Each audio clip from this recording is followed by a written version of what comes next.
Olá, esta é então a 24ª lição introdutória à ética e hoje teremos uma videoaula especial sobre a ética estoica. Bem, em primeiro lugar, um esclarecimento sobre a origem da palavra estoicismo ou ética estoica, né? É um movimento filosófico que foi criado por Zenão de Cício, nascido na ilha de Creta, que foi para Atenas e ensinava perto de uma coluna pintada, uma estoa, né? As pessoas se reuniam aí, ouviam Zenão de Cício, e foi assim então que foram identificados esses pensadores, seus discípulos, como estoicos. Bem, em segundo lugar, é importante também observar que o estoicismo não tem apenas um interesse histórico, né, como movimento da ética antiga, mas ele teve uma influência ao longo de toda a história da ética bastante importante. Nós então encontramos não apenas no período helenístico, mas também, por exemplo, no Império Romano, como veremos, né? Com Cícero, Sêneca, Epiteto, Marco Aurélio e outros, mas também na modernidade, né? Manuel Kant, por exemplo, sofreu uma influência bastante forte do estoicismo, chegou a colocar a antinomia da racionalidade prática, né, como uma polarização entre estoicismo, que defende que a virtude é a própria felicidade, e por um outro lado, uma visão mais hedonista, epicurista, que diz que, enfim, a vida feliz, a vida prazerosa é boa e a virtude tem apenas valor instrumental, mas podemos encontrar também a presença da ética estoica no pensamento de Spinoza, de Schopenhauer, na própria contemporaneidade em Wittgenstein e uma série de outros pensadores e pensadoras. Então, é extremamente importante compreender os fundamentos da ética estoica. Bem, então na videoaula de hoje eu vou apresentar basicamente o estoicismo antigo, porque ali a gente já encontra os fundamentos, as bases, as principais ideias da ética estoica. Depois vou tratar das contribuições que Cícero, né, na transição assim entre o período helenista e o Império Romano, então, fez, que são contribuições importantíssimas para a ética, e vou mencionar alguns pensamentos, até vou ler algumas passagens de obras dos pensadores romanos mencionados, né? Exatamente porque vai ser para mostrar, ilustrar algumas ideias que foram desenvolvidas e que, enfim, nos levam a recomendar a leitura de algumas obras desses grandes pensadores romanos.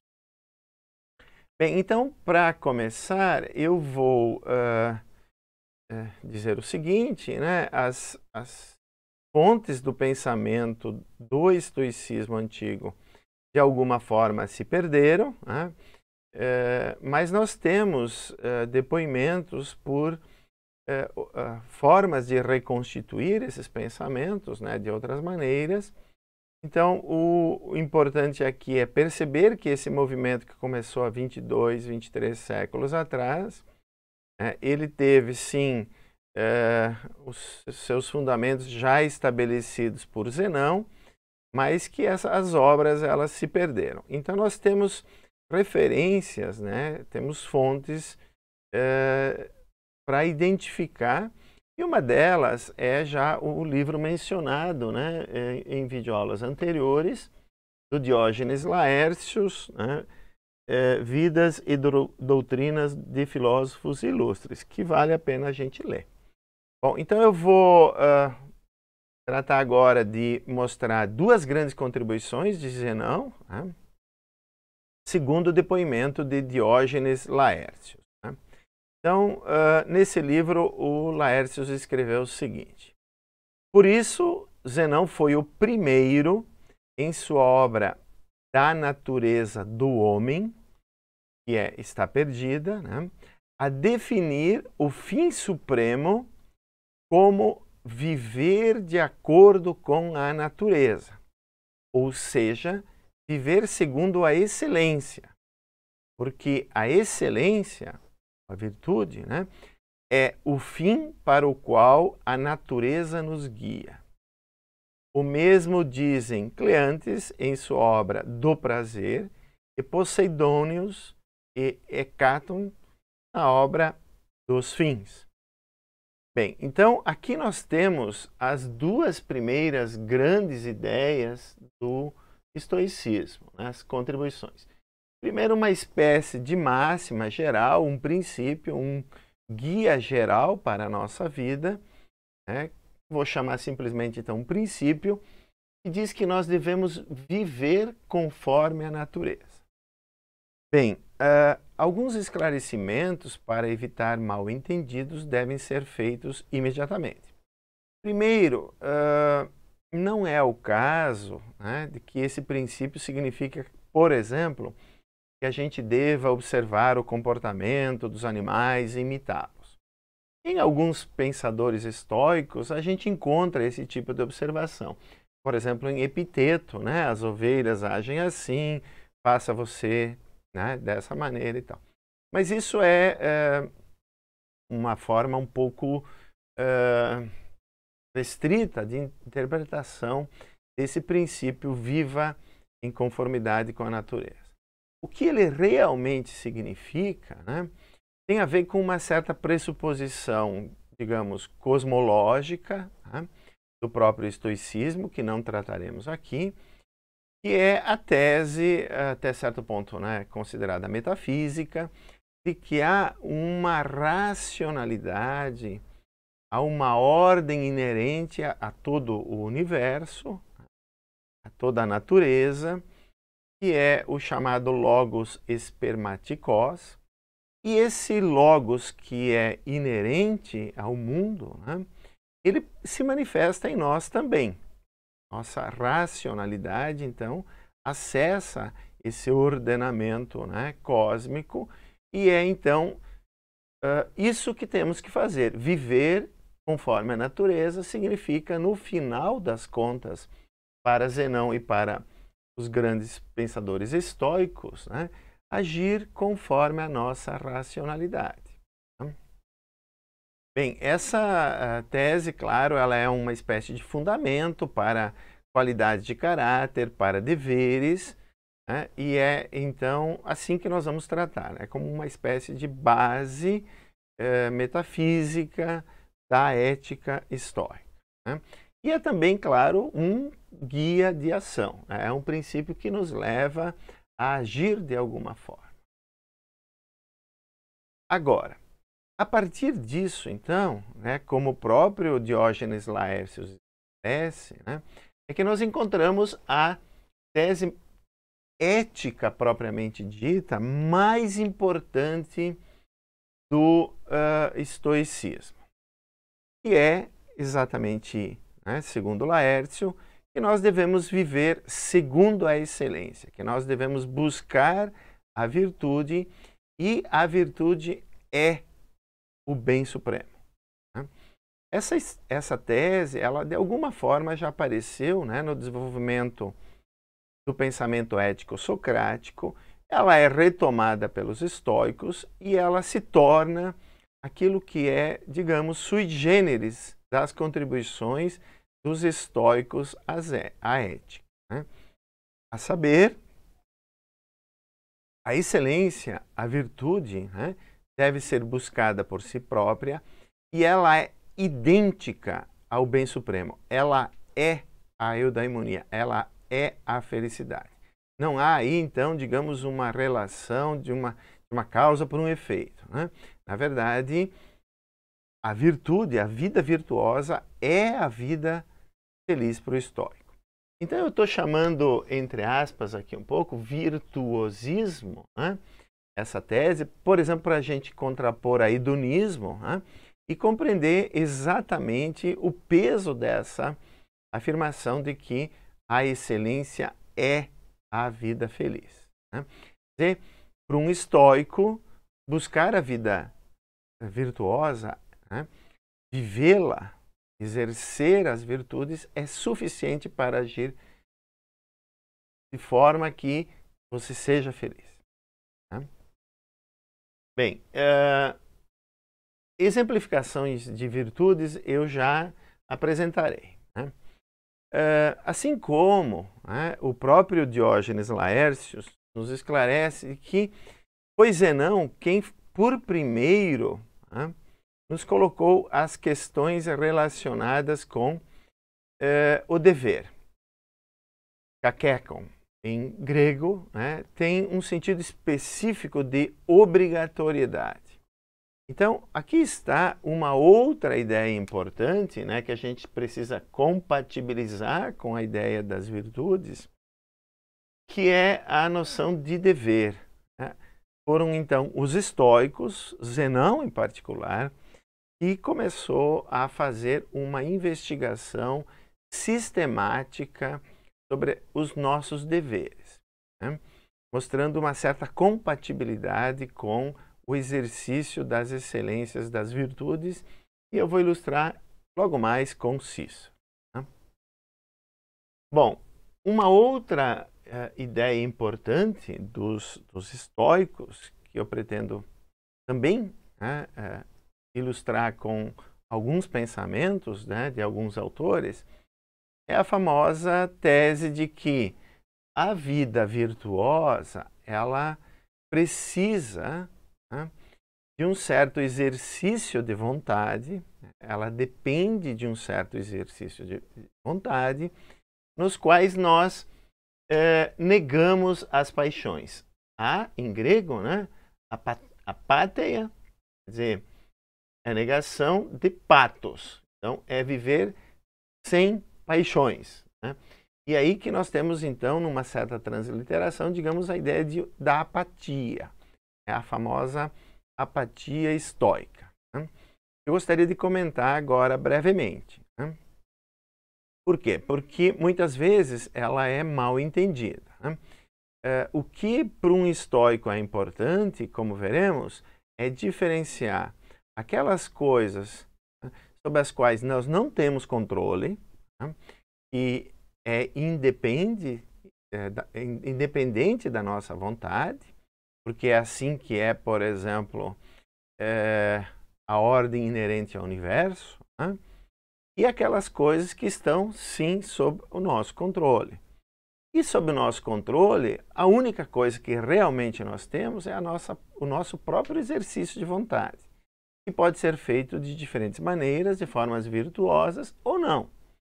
E quando nós, então, nos deixamos levar por certos impulsos, por certos desejos, por certas paixões, por exemplo, nós sentimos raiva de uma pessoa e chamamos um nome feio para ela, etc., e nós perdemos o nosso controle via as paixões.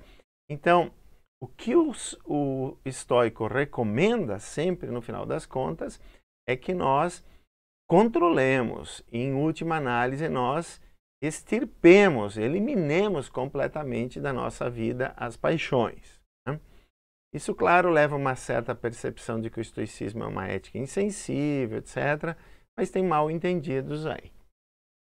Bom, antes de passar para alguns autores, eu gostaria só de dizer que isso no estoicismo, então, a apátia, ela e precisa ser compreendida de uma forma bastante precisa, ela significa, no fundo, que nós temos por trás das nossas paixões certas crenças que são equivocadas, são falsas.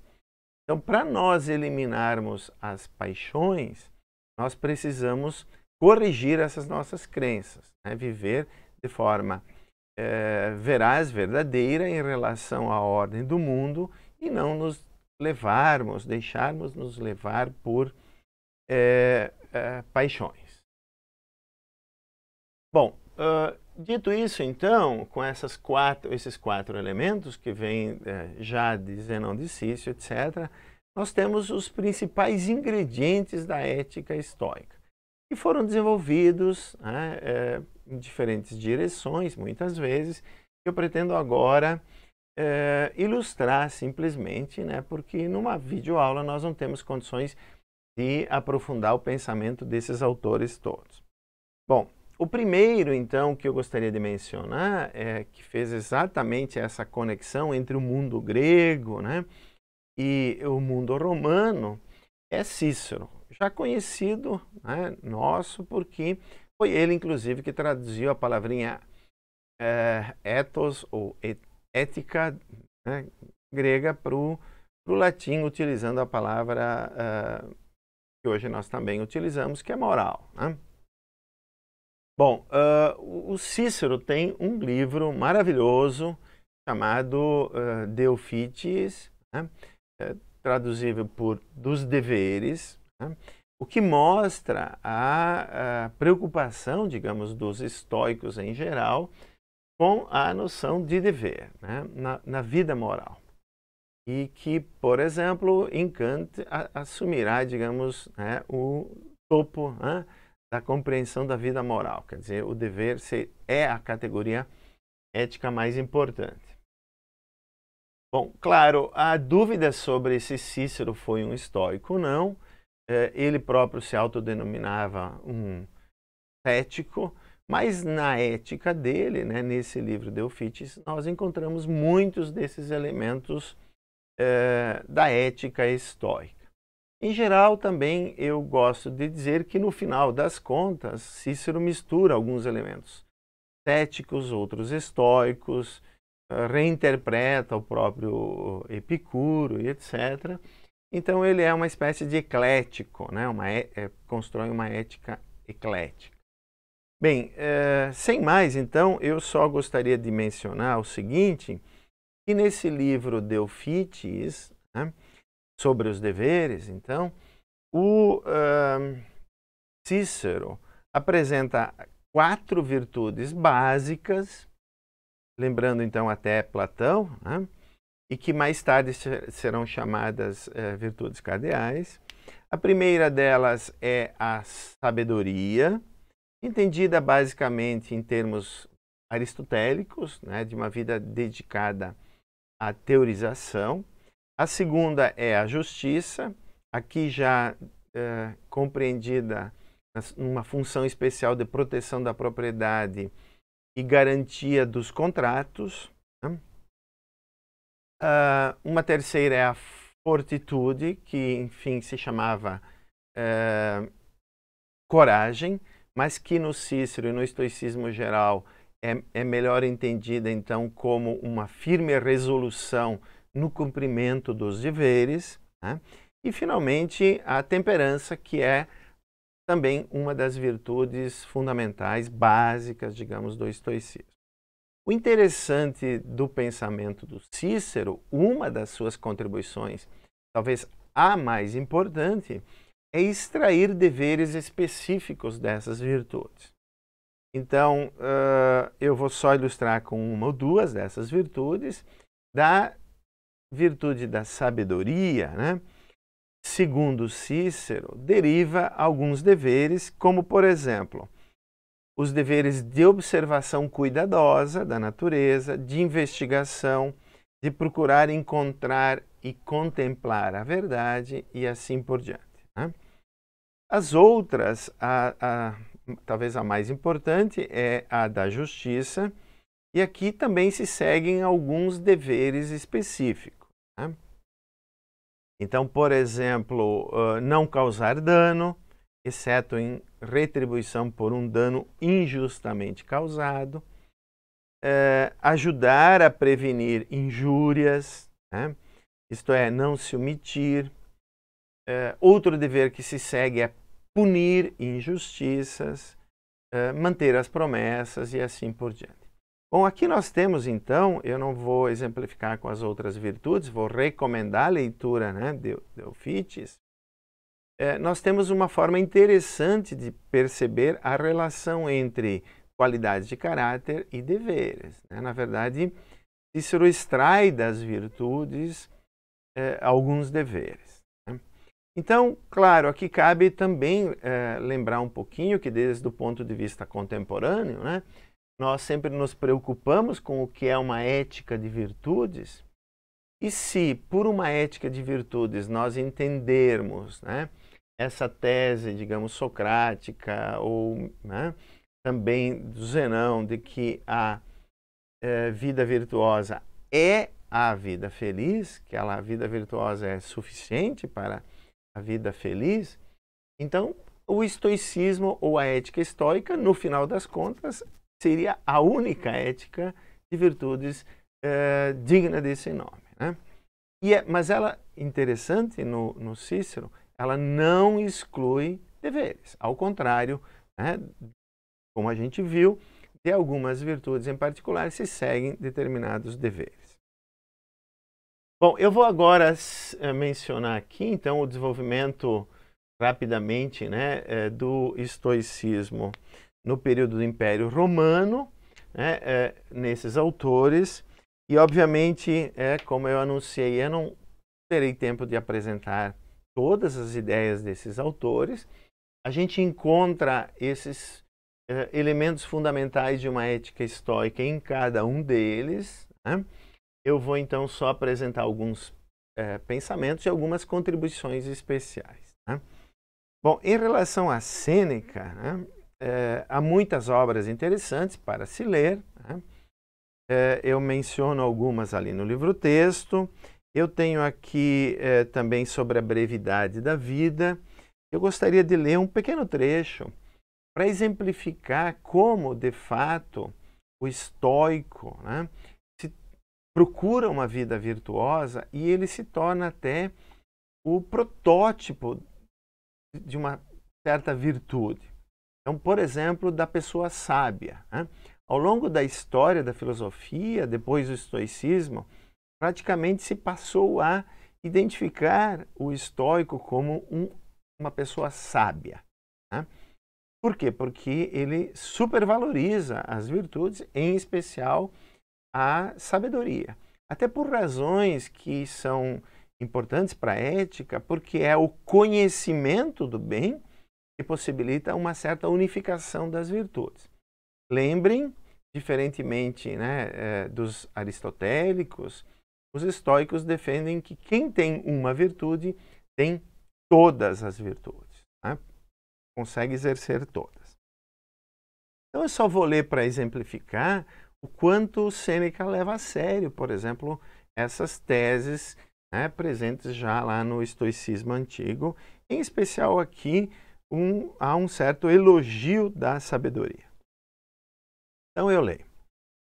Dentre todos, somente são ociosos os que estão livres para a sabedoria. Apenas estes vivem, pois não só controlam bem sua vida, como também lhes acrescentam a eternidade. Todos os anos que se passaram antes deles são somados aos seus. A não ser que sejamos muito ingratos, aqueles sábios fundadores das ideias sagradas nasceram para nós e nos prepararam a vida. Pelos seus esforços, somos conduzidos das trevas para a luz, para as coisas mais belas. Não nos é proibido o acesso a nenhum século. Somos recebidos em todos. E se desejarmos, pela grandeza da alma, ultrapassar os pequenos limites da fraqueza humana, há um enorme espaço de tempo a ser percorrido. Poderemos disputar com Sócrates, duvidar com Carneades, encontrar a tranquilidade com Epicuro, vencer a natureza do homem com os estoicos, ultrapassá-la com os cínicos. Uma vez que a natureza nos permite comungar com toda a eternidade, por que não nos afastarmos da estreita e pequena passagem do tempo e nos entregarmos com todo o nosso espírito ao que é ilimitado, eterno e dividido com os melhores? Bem, eu recomendo, é um livro, é um elogio da vida filosófica, né? Trata particularmente da brevidade da vida, mas como a filosofia pode ser, então, uma forma de percebermos como viver bem viver da melhor forma possível e assim por diante. Agora, para encerrar então a nossa videoaula, eu vou citar alguns pensamentos de dois outros estoicos, Epitecto, que era, na verdade, um escravo, né, romano, e Marco Aurélio, que talvez seja conhecido, né, como um imperador, e também escreveu obras importantes chamadas Meditações e tal. Bom, do Epiteto se recomenda muito a leitura do manual, onde há máximas, né, e de outras obras que ele nos legou, alguns pensamentos. E eu vou ler aqui um deles, exatamente para que a gente perceba com clareza como é importante para um estoico diferenciar aquilo que está sob nosso controle e aquilo que não está. E assim nós buscarmos esse domínio das paixões, essa autossuficiência, a autarqueia, né? Essa forma de viver, né, com uma mente grandiosa, dominando, né, o nosso corpo, as nossas paixões, etc., né, cultivando, acima de tudo, uma mente grandiosa. Bem, disso depende, então, segundo Epiteto, da seguinte tese estoica. As coisas são de duas maneiras. Algumas dependem de nós, outras não. Dependem de nós a opinião, o movimento do nosso espírito, o desejo, a aversão. Em uma palavra, tudo o que constitui os nossos próprios atos. Não dependem de nós o corpo, os bens materiais, a reputação. Em uma palavra, tudo aquilo que não constitui os nossos atos. As coisas que não dependem de nós são livres por natureza.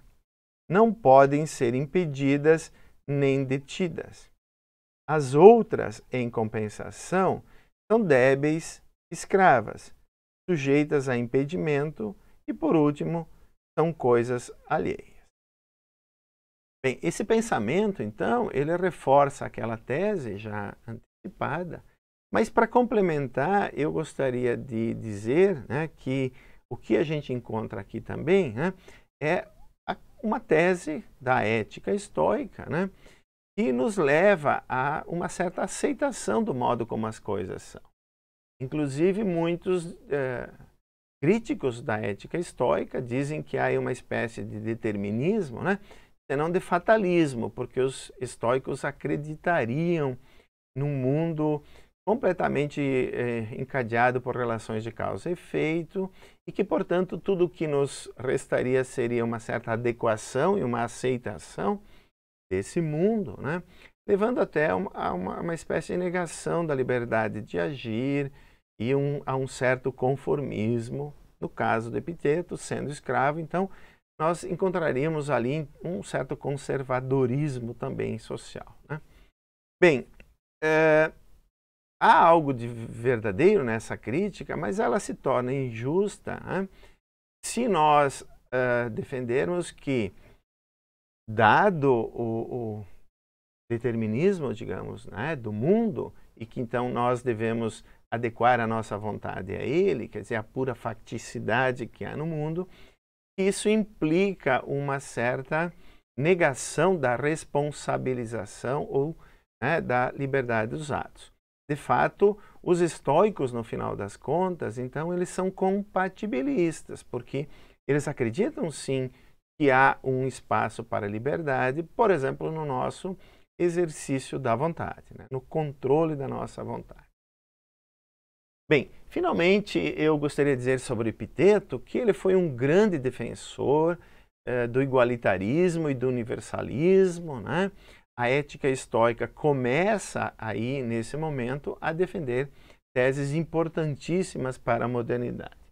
E para concluir, eu vou só mencionar algumas contribuições de Marco Aurélio, recomendando fortemente a leitura da obra Meditações, que é um livro fantástico, muito prazeroso, digamos, né? Gostoso de se ler. São pensamentos. E logo no livro 1, Marco Aurélio faz uma contribuição importantíssima para uma ética de virtudes, né? mencionando pessoas que foram modelos de virtudes para ele. Então, para encerrar, eu gostaria só de mencionar essa contribuição importante do Marco Aurélio, né? E alguns dos seus desdobramentos. Então, o Marco Aurélio escreve o seguinte, ó, do avô, ele aprendeu a modéstia e o temperamento. Da mãe, a reverência e simplicidade. De rústicos, a necessidade de praticar e melhorar constantemente o caráter. De Apolônios, a independência e a liberdade. De Sextus, o cuidado dos amigos, a tolerância com os simples, etc. De Severus, o amor à verdade e à justiça baseada na igualdade. De Máximos, o autocontrole e assim por diante.